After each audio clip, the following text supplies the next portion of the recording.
multinational army striving for victory.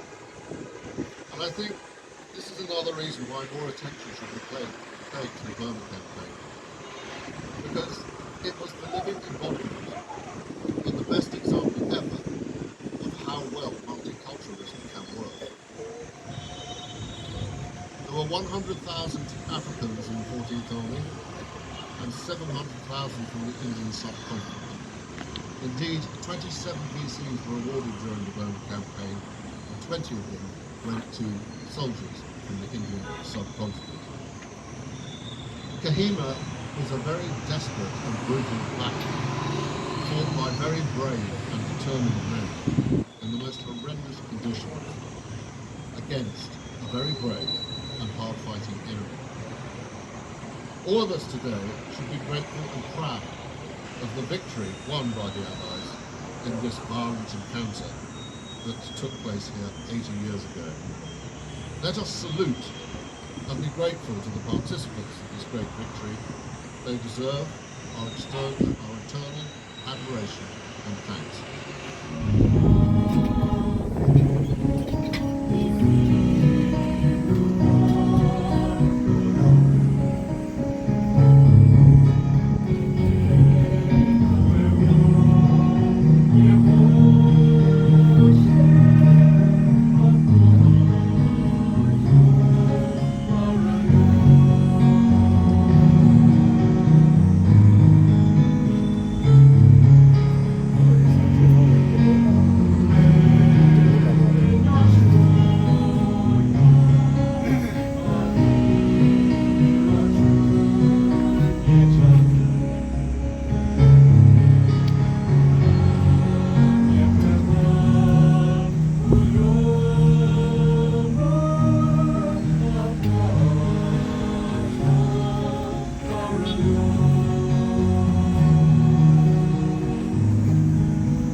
There's a lovely recollection from one Assam Regiment gentleman who said he was tired and he was ill, and he woke up in a bed in a Naga house, and on the pillow was written "Home Sweet Home." And so all these little stories remind you how personal these were. These were not ordinary men, and yet they were just like you and I, undertaking extreme hardship. Incredible. As a descendant of someone who has fought in a battle like this, you know, what was the kind of impact that's left on the family, the kind of legacy that's been impacted in your family? Well, my grandfather, he survived the Battle of Kohima, but unfortunately he was killed later in the war, and so he never came home. So my mother, at a young age, was left without her father, so it impacted her life significantly.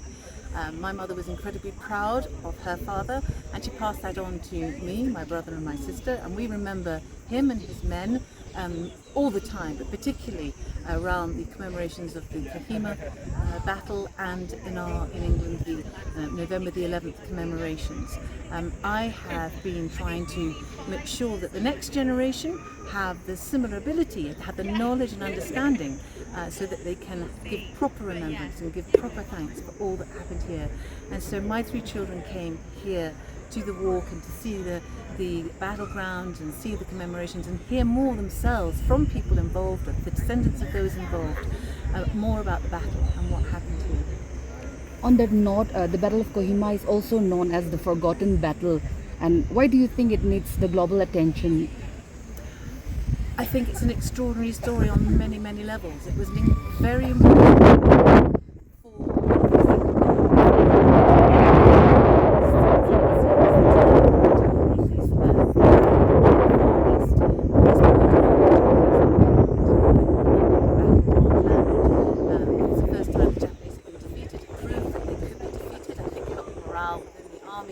that were battling for the Allies, but also just on a personal level, it was such a ferocious battle.